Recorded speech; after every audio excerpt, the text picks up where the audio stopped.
Hi, I'm Linda Rowland, a psychologist at Attune Health Centres, and I'm talking today about ways to make sure that social distancing doesn't turn into social isolation. Usually in times of personal stress or national crisis, we can pull together and support each other and talk about what's going on. Now we're being told to socially distance. Even when we're not required to self-isolate, we're finding that activity after activity is being cancelled. We have to stay further apart even when we see each other and avoid greeting each other with handshakes or hugs. So while it's important to do all of this to protect our physical health and the health of those more vulnerable around us, we do need to find ways to reduce the negative impact on our mental health. We know that social disconnection and isolation can be associated with increased loneliness, depression and anxiety.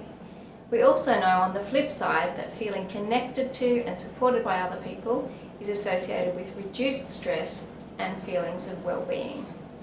So how can we stay connected while still following the guidelines for staying safe? Firstly, unless you're actually in quarantine at the moment, you can still meet with small groups of people. You may like to catch up with a friend or a couple of friends, maybe go for a walk outside. Certainly we can pick up the phone and give someone a call. Secondly, there's definitely a place for technology here, and there's a lot happening in that space. Aside from group chats, we can go to online dance parties, virtual choirs or cardio fitness classes or Scrabble or cooking classes or virtual churches, services. There's so much on. If you're working from home, you could look at using a platform such as Zoom to have meetings and work groups. It's good when you use these platforms to engage in ones where you have the opportunity to speak and have a bit of input, or at least actively follow along at home rather than just watching. Another thing to remember is to take time to connect with whoever's in your household. This might seem obvious to some people, but for a lot of people, their family or housemates may not necessarily be the first people they choose to connect with. We've got a great opportunity here to work on that and to build those relationships. Maybe crack out the board games or put some music on and do karaoke, but just be real with each other about how you're doing. A suggestion from the Centre for Public Health Initiatives at the University of Pennsylvania suggests that when two households are in agreement that they really reduce contact with outside, then they can socialise and support each other a lot more. If you're living on your own, you may have a few neighbours or friends who you choose to connect with.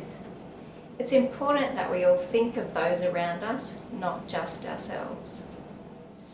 Older people may be more susceptible to loneliness stemming from isolation due to factors like the loss of family and friends, chronic illness, sensory impairments like hearing loss that can make it a bit harder to interact, and they may find it more difficult to engage with technology. In some cases, we may need to limit visits to older people to reduce the risk of transmission, but we can pick up the phone and just spend some time chatting with an elderly relative or neighbour, as well as checking whether there's anything else they need. Lastly, remember that you can still go to many practitioners.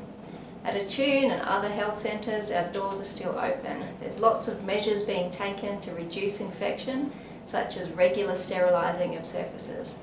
Some practitioners, including psychologists, now have an online consultation option, at least for existing clients, and we're looking at extending that to new clients, so you can still access support.